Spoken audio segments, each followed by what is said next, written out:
Ambassador Kerr, you touched on something that, in terms of the tenuous relationship between the junta and China,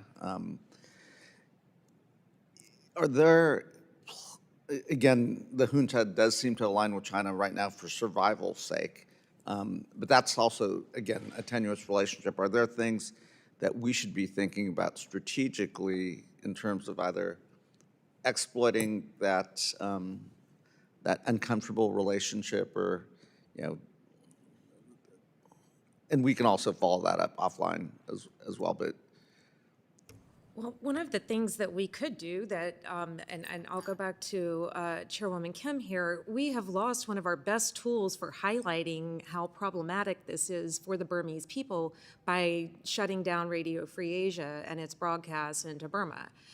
One of the main sources of information we were getting about the predations of Chinese industry and Chinese state-owned businesses and problems arising out of these pipelines and these port projects, whether it's trafficking or other huge problems that have come about as a result of these Chinese investments in Burma, is from Radio Free Asia. Also from human rights organizations that report on the situation in Shan State or in Kachin State, where mining projects by Chinese state-owned enterprises and Chinese companies are having a devastating effect on the local communities. Reporting on those things comes from Radio Free Asia and from human rights organizations operating on the ground, often with U.S. government support. Very quiet, very small, but important support. Right. And so cutting off that nexus has blinded us and also taken away a major vector of information to the Burmese people about the problems of this collaboration between the junta and the People's Republic of China. I couldn't agree with you more. I mean, it is one of the best vehicles we have in terms of making sure the people of Burma understand what's happening in this relationship. Let me just ask another quick follow-up question. You talked about one of the challenges within ASEAN is as leadership turns over, new envoys, et cetera. At the start of this conflict, I think there was probably a hope that it wouldn't be a long-term conflict. I think we have to think about it differently now, that this isn't going to wrap up in a year. And what does a longer-term engagement, whether we have our special envoy, whether it's through the United Nations and ASEAN, folks that can work on this over a longer period, and then also can imagine what happens post-conflict. Would that be the right way for us to start thinking about this, not as a short-term thing, but a long-term, end the conflict, find the ceasefire? What's the path forward? I can start on that. Thanks for the question. I would say that since the coup in 2021, we've had a bit of a piecemeal approach in terms of U.S. strategy, and I think that a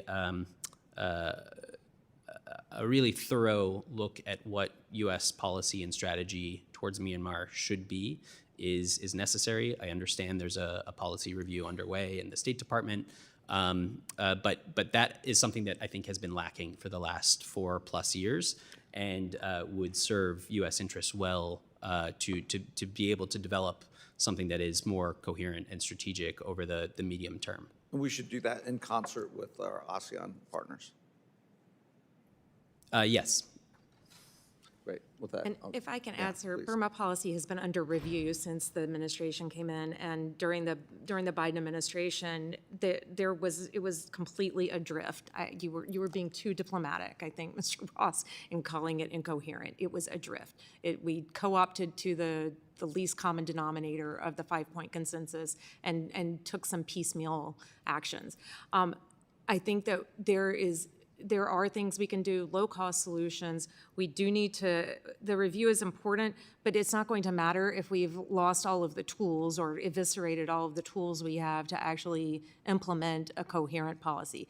And then I would also add that, again, I talk about Thailand a lot when it comes to Burma, because for decades now, for some time now, we have not had a Burma policy to speak of. We have a Thailand policy that consists of doing whatever it will keep us in good standing with the most regressive elements of the Thai leadership, Thailand is changing. We need to rethink our strategy on Thailand and then think about our strategy on Burma in a partnership with that strategy on Thailand and how those two things lock together for success. Thank you. Great. Thank you.